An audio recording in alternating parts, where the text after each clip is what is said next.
Welcome back to The Remote Life. My name is Han Talbot, also known as Han World, and today we'll be chatting with Cyd Converse. Based in the US, Cyd is managing editor of the Mediavine recipe site Food Fanatic and the founder of the Sweetest occasion, which he began in 2008. In this episode, we talk about Mediavine and some best practices, things people may not know about content creation, and the process of building a content creation business. So grab a coffee, a tea, or something stronger, and let's get started. Cyd, welcome to the Remote Life podcast. How are you today? I am doing great. Thank you so much for having me. I'm super excited. Yeah, me too. It's going to be an exciting chat. So to kick things off, why don't you tell us a bit about you and your remote life journey so far? Sure. So my name is Cyd Converse. I am the editor of a food site, foodfanatic.com. And prior to that, I've been the editor-in-chief and founder of a food and entertaining site, the sweetestoccasion.com, for going on 16 years now. So I have been a content creator for over 15 years, long before we ever knew to call ourselves content creators, influencers. I guess maybe we were kind of using the word blogger at that time. And I began blogging in 2007, launched my site as it exists today in 2008, and have been working remote full-time since 2011. So just about 12 and a half years at this point. For much of that time, I was running my site full-time, doing a lot of brand partnership work primarily.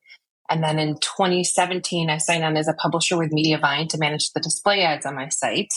And now since 2020, I have actually been a full-time Mediavine employee, where I am the editor, again, of Food Fanatic, which is one of Mediavine's 3 owned and operated sites, Food Fanatic.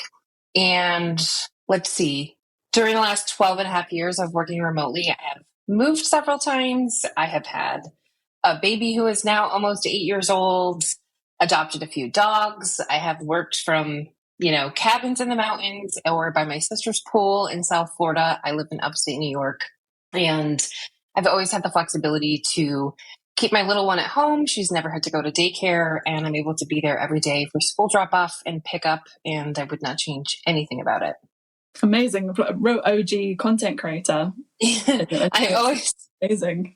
I do always say to people that I am definitely of the OG kind of like blogger generation, long before any of us, or really not many of us, had any idea that this could be a profession that we could pursue and build actual careers from. So it's pretty cool. Were you so OG that you still had to code bits and pieces yourself? Are you... Yeah. Yes. We were it was just a lot of bootstrapping back then. So, I think this was really the day when people were building communities in the comment sections of blogs.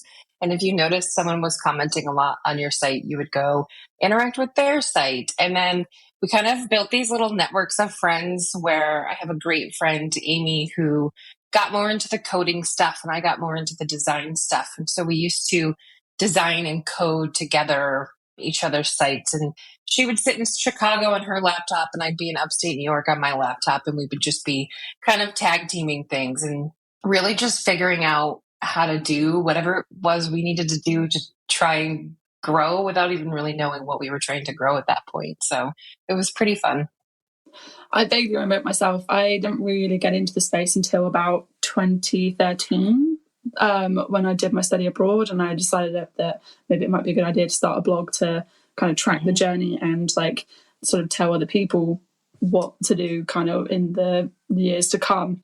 But even then, I remember it was such a wild space. It was kind of okay, we've heard about these sort of blog things, and YouTube was sort of thing, and now people are talking about their days and going to premieres, and I remember just sort of, I think I came in just on the cusp before it really became about, YouTubers and bloggers and content creators are the next people that we're going to see on billboards and whatnot. So I feel like I was maybe the second wave or third wave after yourselves. So I can relate to kind of, this is the wild, wild west of random stuff where we're starting to kind of really connect and make meaningful connections with people from all parts of the world. But it was just so undiscovered before. So I feel that completely in what you're saying. In our the early days, I think that a lot of us didn't even really tell anyone we knew in real life what we were doing. Because no one would understand it and everyone would just think you were weird. But I agree with you. I think that somewhere between like 2011 and 2014 is when it sort of started to shift to become a little bit more mainstream and more understood. And then things just really changed rapidly from there. For sure. And like speaking of like the change and things like that, like do you think there's anything that people need to know about blogging and content creation that's maybe not talked about enough? I still think all these years later, I truly believe there's still a misconception that bloggers or content creators aren't working quote unquote real jobs, when in fact, our jobs are very, very real. We keep and maintain real schedules. We have real deadlines. We're responsible to our families to keep a roof over their heads. We're responsible to clients to deliver assets on a schedule. So I think, it's kind of this idea that we're all just freeloading in some way, but oftentimes content creators are working fringe hours while also balancing a family of some kind. We're making real money. We're paying real employees and or contractors. We're paying real bills. And, we're also doing work that adds value to people's lives. So, everything that we do is real. And somehow in 2013, it still surprises me that I still have to explain to people what I do. And, that question, how do you make money doing that? And I'm like, well, let me tell you. So I think that's the biggest thing, is just the awareness that just because someone, works remote in general, or is a content creator or a freelancer of any kind, it doesn't mean that we're not working. We have very real jobs. They just don't look like traditional jobs. It's funny. There's an episode where in the last series that I talked about this quote, but it's one that stuck with me since about 2016. There's a blogger here in the UK. I don't know if you've heard of Louise Pentland. Mm-hmm. Yeah, so she did a interview back in, I think it was the end of 2016. And she, to paraphrase, said, if I can make my life look perfect, then I've done my job. And honestly, like that, it's really resonated. Like I know we're in an era now where you've got TikTok and things like that, where like obviously things are a little bit more imperfect. Mm. But to me, that was like, okay, yeah, I feel heard, because so many of us were hearing that, like, and still are, as you said. So I think that's it's very true. It's remarkable to me that there's still this kind of misconception that we're all just, going to the spa every day or something. I don't know, but there's a lot of real work that goes into it. So yeah. So sorry, I'm now thinking, like, do you think there's a way that we can like kind of, I suppose there's always going to be some sort of like conversation around that. There's always going to be like comments about it. Do you think there's a way of being able to sort of show people like more of that like job aspect of it? Or do you think there's maybe not enough talked about it? I think there's probably not quite enough talked about it. I think that I have seen on TikTok more recently people being like, okay, I'm getting ready to shoot a video for a brand. Here's what it looks like on my end. And kind of like pulling back the curtain, so to speak.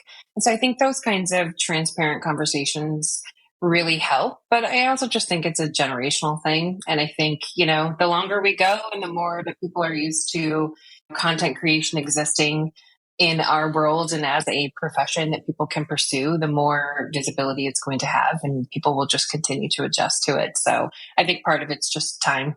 And I was also thinking that's a very good point. And I was thinking also maybe there's also an element of the content creator talking about it more, and just maybe, because I suppose it's both sides, isn't it? At the end of the day, being able to show like, yes, this is a normal job, but just like we see the corporate girlies doing their TikTok vlogs and things. Mm-hmm. Maybe more could be talked about on the content creator side too, to open that world up.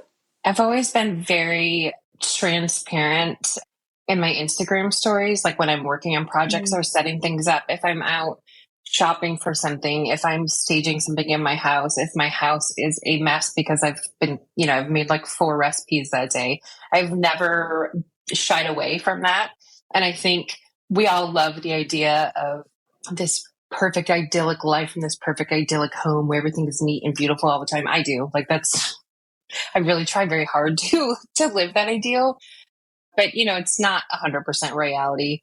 And so showing like, hey, we're all real people with real lives and real complications and real messes is just really useful also to not only create the transparency that, hey, we're doing work over here, but to also let people know, like, if this is not your job, your life doesn't need to look this way, and you're not failing if it doesn't look this way. So I think there's value to the transparency in both ways. For sure. And That brings me on to my next question quite nicely, actually, that I have been asked over the years, and I imagine that you've probably had it 10 times more than I have, but a lot of people do ask me, how do I start a blog? Or like, how can I start a social media presence? Or like, obviously the flip side of it, more flippantly, people go, how do I get free stuff? How do I come like, how do I do this? Like, and I'm just thinking, because the one thing I say to people over the years is it's not about starting, it's about continuing. And it's about that consistency building that business that you mentioned just before. What would your advice be for people who are gone into like the first year or first 6 months or however long, in the very like primary stages of that social media content creation, and they've kind of come up to a year and gone, oh yeah, no, it's actually not sunshine and rainbows and like shiny things every day. There is a lot of effort that goes into being a social media creator. Do you have any advice for somebody on that, say, like second year mark? I think my first piece of advice for anyone who's starting blogging is to write about what you know and what you love. And then when you're ready to level up, learn as much as you can about best SEO practices. Learn how to use tools like Google Search Console to determine where you're ranking to help inform your content plans.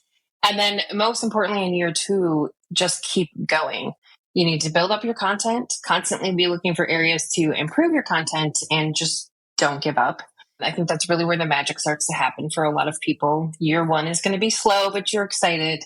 And then year 2, year 3 is where people can start to really build and see some success, but you can't give up early. Blogging is definitely a long game. It's a really rewarding one. And in year 2, I think it's just about learning as much as you can and trying to level up and, just kind of digging in your heels and going for it. Essentially, it's like any other business, right? It's the same if you've got a blog, a startup product, anything, right? You kind of have to look further afield and think of it more like an investment versus a quick buck, as it were, is what I'm kind of hearing kind of from what you're saying. But I think it's very true, because the way you're describing it is just like you would describe a startup to anybody. It's completely accurate. If you're going into it for the free stuff, which I understand, it's like we're all humans and there's a certain amount of allure there. If you're going into it just for the money, I also understand that we are humans. We have to buy things. We have to pay for things. I don't think there's any shame in like wanting free stuff and wanting to make money, but it doesn't happen overnight. So you have to be writing about something that you're truly passionate about, that you want to share with people. And you need to put the work in to learn the skills to get that content to the people who need it in their life and who can be best served by it. So just, understand that all of the other things will follow, but the content has to lead. It all starts with the content. And so you've got to put the work in there first. For sure. And obviously you've mentioned your community that you had, kind of quote, air quote, back in the day. How much would you attribute to having some sort of community to your success now? I honestly attribute almost 100% of my success. I don't know if on those days where I was tired and still working a full-time job and running a site full-time, if I would have had that gumption to do it, if we weren't all sitting on Twitter, the good old Twitter days, like OG Twitter days also, if we weren't all sitting on Twitter chit-chatting back and forth, or sitting on GChat, chatting back and forth between time zones, just having conversations, I think that community is a huge part of my success. And we all really were just this band of women who didn't really know what we were doing, but we were all fired up with a common goal, and we learned together, we grew together, and we pushed each other. And that was huge. Really, for me, it was irreplaceable. But we also didn't have the kind of educational resources or outlets to learn. There was no roadmap for how to become a blogger. There was no roadmap for how to build a career as a content creator. And those things are more known now. There's more known path. So I think you can do it now without that same kind of community, but a community for sure definitely helps, because when you're isolated at some point, it's going to be a lot easier to give up. So just out of curiosity, are there any communities that you lean on now, or like that you would recommend people go check out? There are so many Facebook groups that are specific to the area of content creation that you're interested in. So whether you're aspiring to be a food blogger or a travel blogger, there are so many Facebook groups that are really active and give tons of really great advice. I would seek out a group that is kind of at your level. So it's more beginner, or it's more, if you're looking for a group that's more veteran in nature, just kind of look at that. And usually you can see that when you go to start, like to enter a group. They might have those questions where they talk, they've got the guidelines for joining the group, or they have some questions for you, and you'll kind of get a feel for whether or not your peers are in that group. And if I'm looking for Facebook groups, I kind of always look for like the number of new posts in the last day, week, and month to give me an idea of how active it is. And I think there's still a lot of great Facebook groups exchanging a lot of great information. And I also think that people are really building community on TikTok. So I think searching hashtags on TikTok for the content creation area that's specific to what you want, I think that people are really building communities and finding a lot of support there as well. Nice. Yeah, for sure. Facebook is definitely still a good place to go for that. I think I would completely agree. So talk to us about Mediavine, and who is Mediavine for? So at its core, Mediavine is an ad management company serving primarily small, independent online publishers with a mission to help content creators build sustainable, thriving businesses online. So we offer not only our ads, which are the display ads that appear on people's sites as you're kind of scrolling through someone's content and enjoying the recipe that they've created for you, but we also have a range of software tools and resources designed to help publishers foster greater engagement with their readers.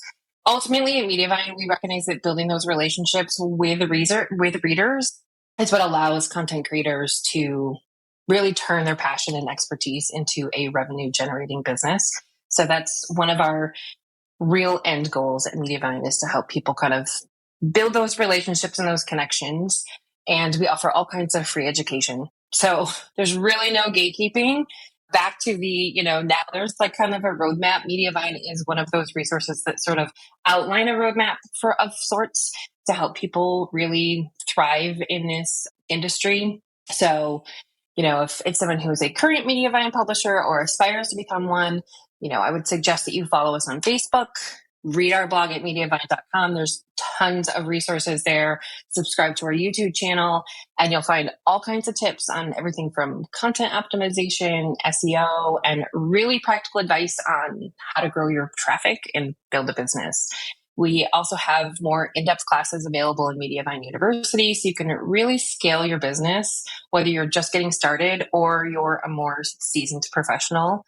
At the end of the day, Mediavine serves most variations of lifestyle publishers. So if you're aspiring to be a food blogger, a gardening blogger, a travel blogger, we serve sites that deal with, different kind of like financial topics. So whatever your passion is, there's a solid chance that Mediavine is able to serve you in some way. And if nothing else, all of our educational resources are free for anyone. So it's pretty great. That was an excellent summary of wow. So internally and externally, I often refer to myself as like the Mediavine cheerleader. I am such a fan of Mediavine. Having been a publisher for over 6 years now and an employee for over 3, I just absolutely love this company and what they do for people. So I've got a real elevator pitch down. I can talk to you about why it's the greatest place to be aligned as a publisher and also the greatest place to work as a human. So where are my pom-poms? I can hoot it up for sure. Too bad. That's a very good, why is it the best place to be a publisher? Everything that Mediavine does is really about pushing our industry forward and protecting and advocating for small independent publishers. So in addition to all the education and resources, and obviously the incredible ad management products and all the things that we offer to publishers directly, Mediavine is also always really at the forefront of conversations about where the industry is going and how to protect small publishers on the internet. Our vested interest is allowing the web to continue to be free and making sure that there's a place and a foothold for small independent creators to be a part of that conversation. And Mediavine is kind of moving in front of the curtain and behind the scenes toward that end at all times. And the mission is always, how do we do more for publishers? At the end of the day, obviously, Mediavine is a for-profit corporation. That's just the reality of business. But the other reality is we really believe strongly that rising tides raise all ships. So if our publishers are thriving, then we're thriving as a company, our employees are thriving, and then we can just do more to help our publishers. It's just one hand washes the other. It's just a great kind of relationship. And that relationship and that commitment to our publishers is forefront in every conversation that happens, even behind the scenes. I can definitely tell you're very passionate about it. It's very true. There's something about like when people are passionate about something, you're kind of drawn in so much. It's wonderful. I have 2 questions to kind of follow up on that, actually. Obviously, there's some requirements you have to meet as a creator, right, in order to qualify to be a Mediavine publisher. Mm-hmm. For people who are perhaps, again, maybe thinking of that person in their first year of content who are aspiring to be a publisher, is there any way they can get involved with Mediavine in some way to sort of, so they can kind of obviously aspire to that and kind of do what they can to be involved? Yeah, absolutely. We have the Mediavine Facebook page has tons of resources and a lot of conversations happen there. Our traffic threshold is 50,000 sessions a month.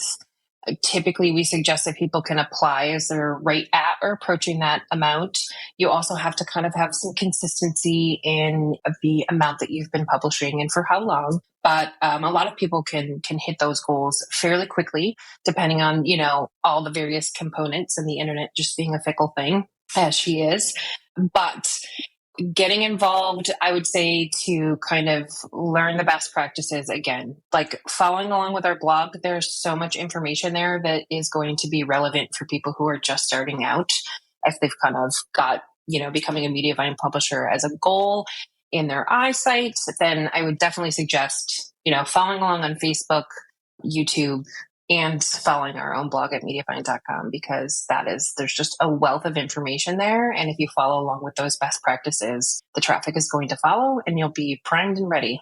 Simple, straightforward. Yep. Yeah. It's what it is. And then you also mentioned about Mediavine being at the forefront of industry conversations as well. And I just wondered, when you were saying that, which were the particular conversations that came to mind, or like, is there anything that you think we'll be having more conversations around in, say, the next 6 months to a year? I think that Mediavine really is just always, sometimes intentionally and sometimes just by good instinct.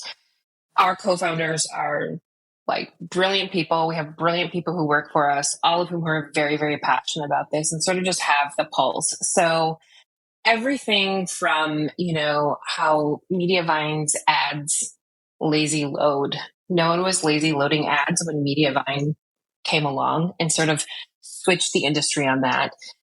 There's things like that now seem little, but at the time were odd and huge and has really influenced, an industry entirely. And there's other things like we have this product that we talk to our publishers a lot about, Grow, which is effectively, at the end of the day, it's a reader engagement tool. But a lot of what it is designed for is helping sites prepare for the end of if there's any Mediavine publishers listening right now, they're going to laugh because we talk about this all the time. At the end or the phasing out of third-party cookies is really going to change the landscape of how, ads are served and how they're monetized. And so Mediavine is working really hard to kind of be at the forefront of those conversations and providing resources and solutions for publishers. And so it's just sort of every aspect of how ads are delivered, how it impacts people and their livelihoods. Mediavine is there anticipating those conversations, looking ahead, planning ahead. One of the things that we often talk about is that because we are privately owned, we've never been sold, we don't have any investors, is that we're not looking at our earnings at Mediavine quarter to quarter. We're already thinking 2, 3, 4, 5 years out or more and trying to anticipate as best we can what those changes are going to be, what shifts we might see coming down the line, and how we can provide solutions for publishers to sort of, as much as you can, sort of bolster yourself against those shifts. Because as we all know, every time Google drops an algorithm change, or every time Pinterest drops an algorithm change, or Facebook drops an algorithm change, people's livelihoods can really be impacted by that. And so just seeking to always be future casting and forward thinking and looking out long range is it's really a huge commitment that Mediavine makes to, our publishers across the board. And I'm assuming is that stuff that you guys talk about on your social medias quite constantly? Is there a newsletter that people can go to for that? We talk about a lot of that kind of thing as it comes up on, a combination of LinkedIn. We do regular Facebook Lives that then later end up published on our YouTube channel, where our CEO, Eric Hochberger, will often kind of give people sort of like a state of the vine, sort of like an industry update, sort of what we're thinking about, what we're building on, what we're looking forward to, what we kind of see on the horizon that we're starting to prepare for or think about on our end. And so that's really where we communicate a lot of that information. I'm just thinking that's really exciting. And yeah, my eyes went wide when you were talking about third-party cookies because I'd be curious to hear that conversation. Nobody at Mediavine wants to have that conversation anymore. It's like a running joke, but it's a really real thing, which is why we have been talking about it internally and externally for so long already. And we're going to continue to be there to help usher everybody through the shift in the industry. So it's really exciting. I'm just thinking there's going to be definitely at least a handful of people listening to this who will be curious to follow along on those updates specifically. So that's really exciting stuff. Coming back to the sort of more individual business side of things and from your own experience on creating content, how have you stayed consistent with creating content? I know I mentioned this before, and I will mention this forever. But the best way to stay consistent is to be producing content that is naturally in sync with your personal passions and interests. If you are bored, you will not be able to consistently deliver the content that you need to grow. So as much as it's like flippant to say, you don't overthink it. Don't go into it thinking about what kind of money you can make. You need to go into it thinking about what are the 1 or 2 or 3 things that you get so fired up about in life that you could talk to strangers about it every single day for hours on end and be just as passionate to do it again the next day. That is going to be the foundation of consistency. It's not, hey, I see that there's a lot of opportunity in this area. If that area is boring to you, it is never going to happen unless you're just a machine. And those people exist. I am not one of them. I can wax you poetically all day long about what kind of appetizer you should make for Thanksgiving or what sort of dish you should bring to the next potluck you're invited to. And I can talk to you all day long about the best way to stage a really simple party at your house and how I swear it's not stressful to entertain, because for me, it's not. But if you needed me to talk about balancing your checkbook, I'm not your person. And I'm not going to get fired up about talking about that. And so I'm not going to have the drive to create that content. So starting with what fires you up, what excites you, what are the things, that you find yourself thinking about when you're at your rest time. And then from there, you build a schedule and you stick to it just like you would any other deadline. And it's not always that simple, but it is also always that simple. Do you use any scheduling tools or things like that? Because I'm just thinking that's a lot also to think about every day, right? And I mean, is there anything that you maybe use to kind of help sort of alleviate the content? So I'm a real big fan of good old-fashioned notebook and paper. Cool. I work for a tech company, and you will see me in meetings scribbling notes. So always keeping someplace where I can write down post ideas. I use the Notes app in my phone similarly. And then when it comes to actually looking at schedules for Food Fanatic, I've been using a new system in Notion, which is, at first I was like, I don't know if I really like Notion. It didn't seem cute enough for me, I think. I'm a very visual person. I like things to be pretty. And I was just kind of like, I don't get it. Yeah, this doesn't work for me, but it does really much work for me. And you can make things really cute in Notion, and it's deeply satisfying to do so. And so I've created a calendar system in Notion where I can track all the posts that we have upcoming and kind of have columns for what the posts are, and then which writer is working on it, and then the date that we intend to publish it. But the really great thing is it's drag and drop. So when you're in calendar view, you can just sort of pull it and be like, well, this didn't come together, or actually this is more timely. And so you can just pull it and change dates, and you can see it all in a calendar format. That's very, very satisfying. And that has been hugely useful.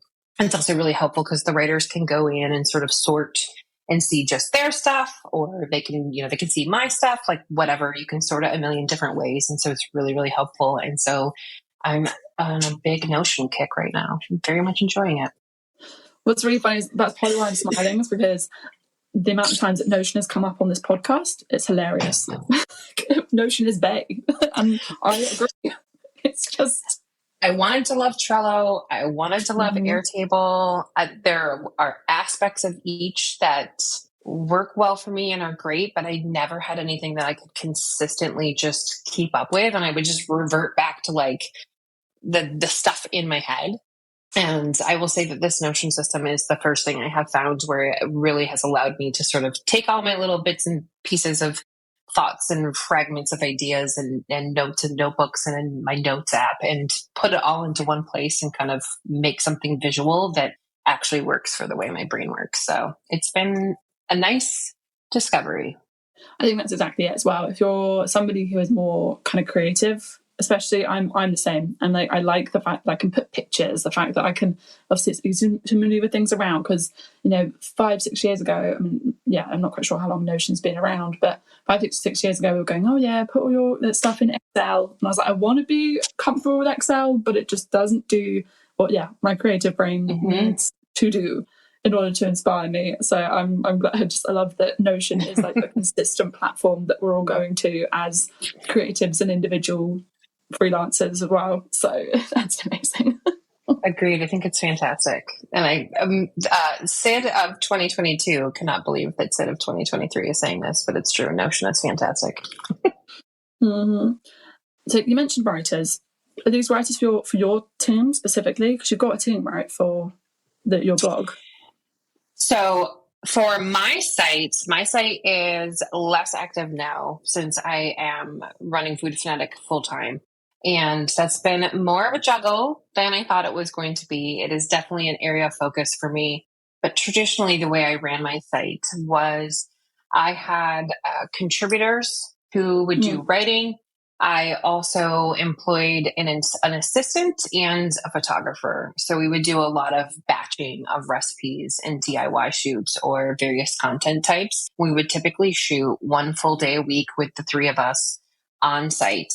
And then as much as I love to shoot photos and do shoot a lot of my own stuff, there was a point when I had an infant where I realized it just made sense to streamline the workflow. So we would have an assistant on site who would be falling behind me doing dishes, or I'd be like, I need 2 limes sliced in this exact fashion. And she'd be working on those sorts of things while I'm actually cooking, styling, and then working with our photographer to take the photos. And then the nice thing was the photos just would drop into Dropbox and be ready to go. And I could just churn and burn on the actual writing portion. And so that system worked really, really well. At Food Fanatic, we do have a small team of writers who contribute on a regular basis. And they are all, contractors at this point, which is how we work with a number of different freelance writers across Mediavine's 3 owned and operated sites, because we have 3 in total. So I'm actually working on building up the Food Fanatic team right now a little bit. I think we're ready to level up a little bit. So I've actually been having some conversations this week. And I think as far as when it's like time to outsource or build a team, I think it's all very personal depending on your goals and your sites. And a bit of it is just gut instinct. But I think a good sort of benchmark is when you feel like you're limited in your ability to grow or to produce more content, or the level of content that you want to be able to produce. That is a great time to consider bringing on help. So you can start small, sort of decide what areas you need help with the most and build from there. So it could be a writer to help with actually writing or doing SEO optimization. Sometimes people kind of love blogging and they love recipe creation, but they don't love the sitting and formatting of a post. So maybe you're somebody who is better off testing your recipes or creating the notes from your most recent trip, or, creating the guides, but then passing it off to a writer or an SEO kind of expert to do the actual blog post itself. It could be a photographer to help streamline that part of the process, or it could be a VA to help with things like email or social media management, if those aren't your strong suits. I have a friend who has run a site for a number of years, and she's very forward about the fact that she is not great with email. She will ignore it. She gets behind. It's a real point of stress for her. So when she first hired, she really hired someone to just help with those administrative tasks that were sort of hanging over her head, that she just didn't feel like she had the time to get to in the day. And then she'd be overwhelmed because she was so behind on all of it. And so that was the area where she said, this is how I free up space to be able to do my best work. So I think a lot of it is sort of identifying where you need the help or what you just don't like doing, and then finding the people who are really great at it and start with someone a few hours a week and build from there. I love that you answered the question like before me asking. That's amazing. Mind reading. That was amazing. But you touched upon a point that again I've talked about before because it just hits home. And I think the more I talk to creative minded people and visual minded people like yourself, I think it definitely rings true that trying to scaling business to a lot of people, it's difficult because, as you said, it's individual to everybody, and there's like no one formula for doing it right. But what I'm gathering more and more from creative minded people is that they had to almost sit and ask themselves. It was Chelsea Kauai who said, how can I get back to creating? And that was how she started scaling, was because she then started going back to what she was good at, which is taking the content, posting, being the forefront of this brand. And then, as you mentioned, doing the bits and pieces, giving the bits that she was not as strong as, or was maybe taking her away from what she needed to do, then meant that she could get back to what she was doing best and scale it from there. So I love that that's kind of it's so simple, so straightforward.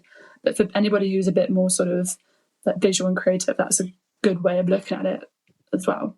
I also think it's, especially when you're talking about something that's fully yours, right? Like it's your baby, it's like a child. It's really hard to give up any piece of it. And so kind of being like, okay, this is the time to pull back and let someone step in and help me. It's a difficult thing. It's interesting because even with Food Fanatic, which, operates completely differently than my site ever has, as editor, the bottom line is I'm very passionate about writing. I am passionate about the content planning. I am I love to shoot photos. Like every aspect of that is really what I love to do.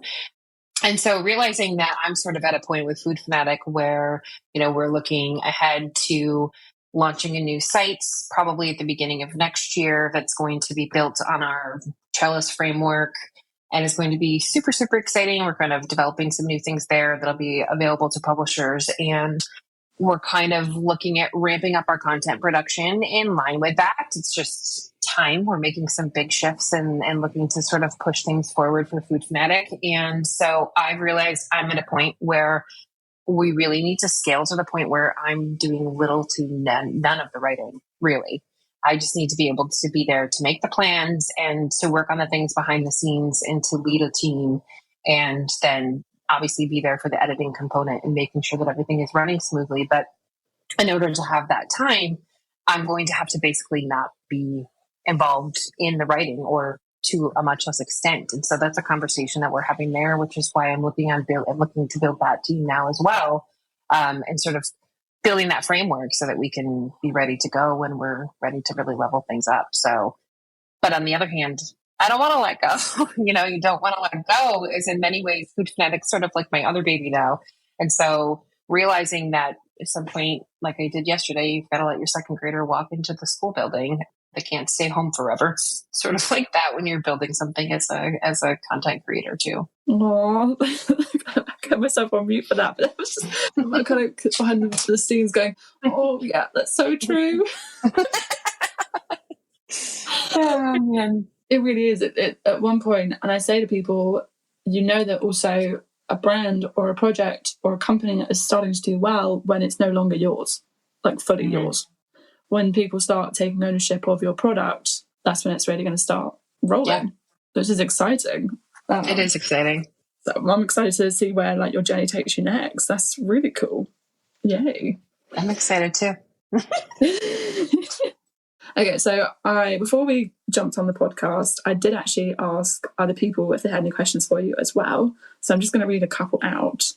Okay, so the first one was from Vicky Day, who says, I'd love to hear some advice from for somebody who is just getting started with a limited budget.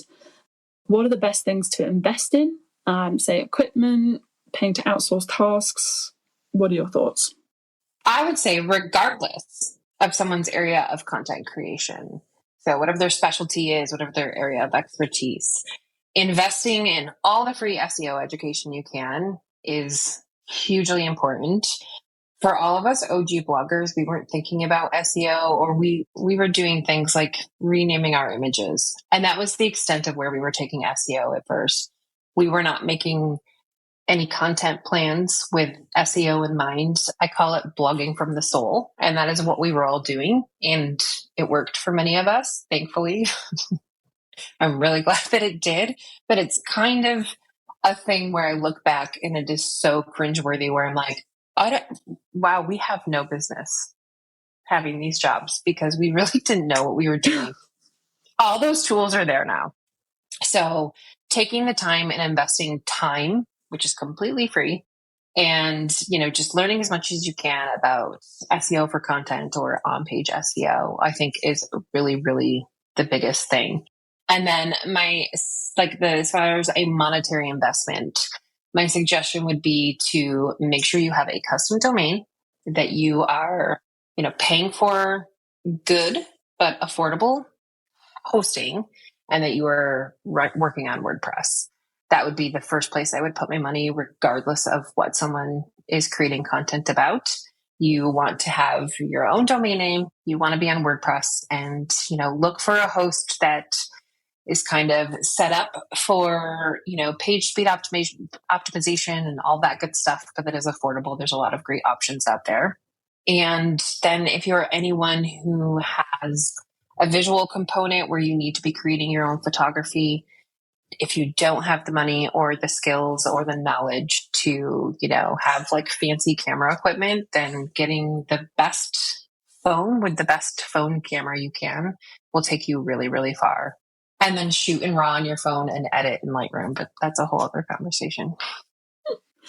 I love that. And I was also thinking, there are so many more resources now available for people for free that you don't need to invest. Like, sorry to anyone who's got a course, but there is so much content on YouTube, on TikTok that will help you miles. And then what I was kind of getting from what you were saying is that invest in the custom domain, which is essentially your business name and what's going to take you the, long way, and thinking about the other stuff next, and just getting just building up as you go along, I guess. Yeah, that's it totally. I mean, the SEO is all that. You're going to get so much education completely for free. I've never paid for any SEO instruction or education. You can learn as much as you want to learn. You can learn it for free. And think of your domain name and your content management system, such as WordPress, and your hosting. That is like the cornerstone of the foundation of what you're going to build. So that's the only place I would put money right away. And you're not talking about very much money at all. So that's great. Vicky then also asks, are there any costs that you would maybe wait until later? Or are there any, I'm just thinking kind of like from your experience, is there anything that you personally maybe spent money on straight off and thought, no, that could have waited for a bit longer? Or is there anything that you not regret, but wish you maybe had reconsidered before investing in? I think for me, because my content is so photography heavy, that I don't have any regrets necessarily. I actually just wish I had done it a little sooner. I sort of wish I had found the way and taken the plunge. I had a really great year one year, and everyone's doing that thing that you do where you're making last minute business purchases in December to sort of like lighten your tax load, let's be honest. And that was the year that I took the plunge and was like, I'm finally buying this camera that I want. I'm finally getting this ridiculously expensive lens. And it was a total game changer. And in reality, I could have afforded it sooner. I just had this, like, all this sort of just built up anxiety about it, where I was just like, oh, I can't make a purchase of that size. And realistically, it fundamentally completely changed my ability to make money. So I think for me, I don't know, I wouldn't call it regret, but looking back, I could have done that a few years sooner and it would have been just as wise of a purchase. I think as far as spending, I just wouldn't get caught up in spending any kind of money on advertising, like Facebook ads or promoted pins. I think there are people who have great success with that, but I think most people are able to have success without it. And so really just, I think you don't have to spend a ton of money to start and put the money into the content itself. So if you're a DIY blogger and you need to, do some project to have the content to share, put the money there, put the money into the content. Because again, especially in the early days, it's content is first and content is always. So put the money in the content. That's such a good point, because I've been exactly the same. I think there's never really been something that I've bought too early for content. I'm normally going, but should I really? And then you switch and you go, oh yeah, that was actually really good. Yeah. Why was I holding on to that for so long?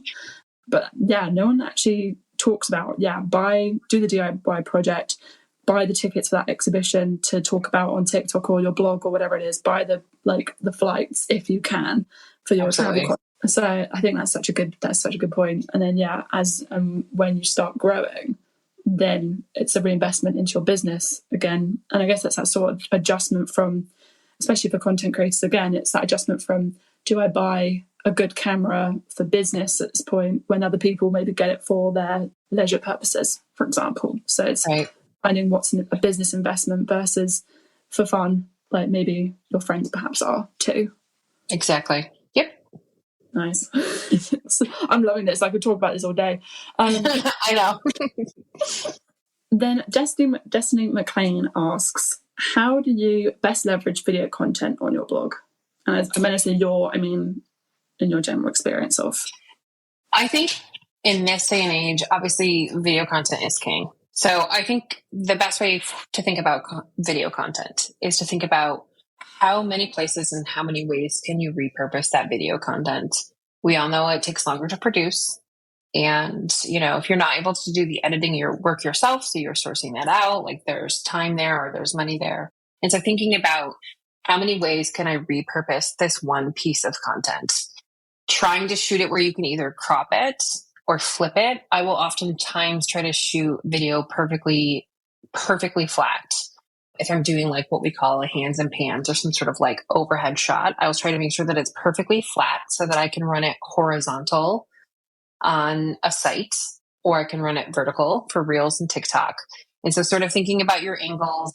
Sometimes I shoot things more than once if it's a really simple like cocktail recipe or something, if it's a very simple craft project, or if it is, you're on a trip or you're at some sort of tourist attraction and there's a way to like shoot it horizontal and then just quickly reshoot the same thing, vertical. If you can't dual purpose it, like just shooting things twice and thinking about, if I'm putting the time into video content, where can I leverage it the most number of places in the most number of ways? And then when it comes to video specifically for one site, we now, through Mediavine, it all goes back to Mediavine, but it's really true because that's my touchstone. At Mediavine, we have ad options that include something that's called Outstream, which is a video ad that has a really great RPM. So it makes people really great money. So on an average post, I do not create video content for our Food Fanatic content. The difference is that video is a really, really strong tool for SEO still. So if you have an area where you have a post that's super successful for you, maybe you're ranking 3, 4, 5, 6, something like that with Google, and you really want to see if you can hit that number 1 or 2 spot, or you want to bump a recipe up into that carousel at the top of the page, that's a great opportunity to look at that and say, oh, this is a post that would really benefit from video content. And so I do this with Food Fanatic, and I also do it with my own site. If there's a really strong, high performing piece of content and it's doing really well from an SEO standpoint, but I want to either like secure that number one spot, or I want to make sure like I want to boost a couple more spots, that's when I'll go back in and add video. So unless it is something where you feel strongly that this video is going to be like, or this piece of content is going to be a runaway hit and really benefits from the video, I often go back in and add it later versus adding it from the beginning, because it is a large, consumer of resources. So being thoughtful and sort of calculated about where and how to use video on a site makes a lot of sense, because oftentimes it's really, you need to think about it as an SEO tool versus anything else. And then again, can you repurpose that piece of content on YouTube? Like, where else can you use it and how else can you leverage it to sort of serve your bottom line? And that is how I think about video. Love it. There are no short answers with me. No, it's amazing. Again, I wish I could sit and like talk to you about it all day. But you made me think of one thing though. I've been seeing, I think it's Photoshop. And by the way, to anyone who's listening and just starting doing this, I also definitely like completely agree along doing a video, shooting it in horizontal and also in vertical. Like, my camera album is a mess literally for that, but it's so much easier when you're then trying to pull content. I have, however, started seeing that I think it's Photoshop have started doing it where AI actually matches up anything that's missing. And that was like mind-blowing. Yeah, I have just started literally in the last week, started playing with the new Photoshop. So I have a lot to learn there. But there are some parts of it that are a little like, oh, I don't need you to be able to do this. But there are aspects of it that I think are really, really great. So I've been playing around with like the prompting and stuff for that. So I'm excited to see where it can go. And I do think that'd be a game changer if you're able to, more easily repurpose one piece of content in multiple ways, because there's an AI tool that can help. I think that's fantastic. Sure, practice first, but yeah, oh my gosh, AI is something else. I suppose it's the practice so that you know what it is that you expect from AI, right? Absolutely. One final question I have is, are there any AI tools that you use aside from like playing around with Photoshop now?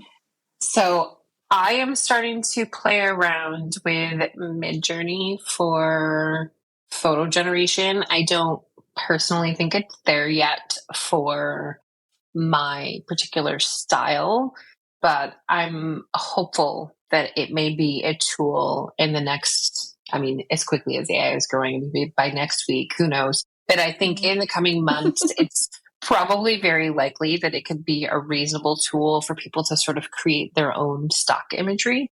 So say you were writing a post about something that, you need imagery. Ideally, you would like unique imagery, and you want something that doesn't look like stock imagery, but you don't want to take the time to shoot it.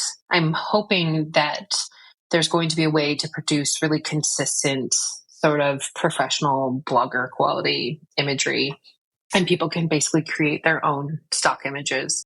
So that is something I'm kind of keeping my eye on and playing with regularly. I don't think it's there yet, but I think it'll be there soon. And depending on someone's, particular style, and if it fits your aesthetic, it may be there already. If you need a photo of a really artsy configuration of apples in a bowl that looks like it was like an oil painting, you can get there now. That's not my style. So we'll see where that goes.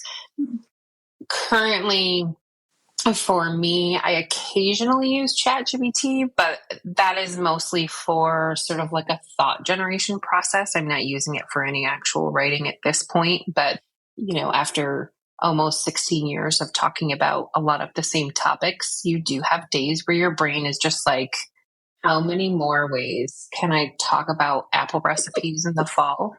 And so, sort of using ChatGPT for sort of, thought starters and idea generation, I think has a lot of promise. And I think it's really great for like an outline tool too. Like, hey, can you build me an outline for this thing I'm going to write about or talk about? And I think there's a lot of potential there, but I'm not yet currently using it for writing. But again, I love to write, so I don't really see myself wanting to give that part up, but thinking about ways to use it to sort of streamline the process has been sort of fun. That's awesome. Last question, final question. Fill in the blank. Home is where? Home is where your dogs live. 100%. Love it. Love it. Cyd, it's been amazing to chat. Thank you so much. Thank you so much for having me. This was super fun. I really appreciate it. Thank you so much for listening to this episode of The Remote Life, and thank you, Cyd, for taking the time to speak with us. You can find links to Cyd and Mediavine's profiles below. Thank you so much again for listening, and we can't wait to remote work with you again soon.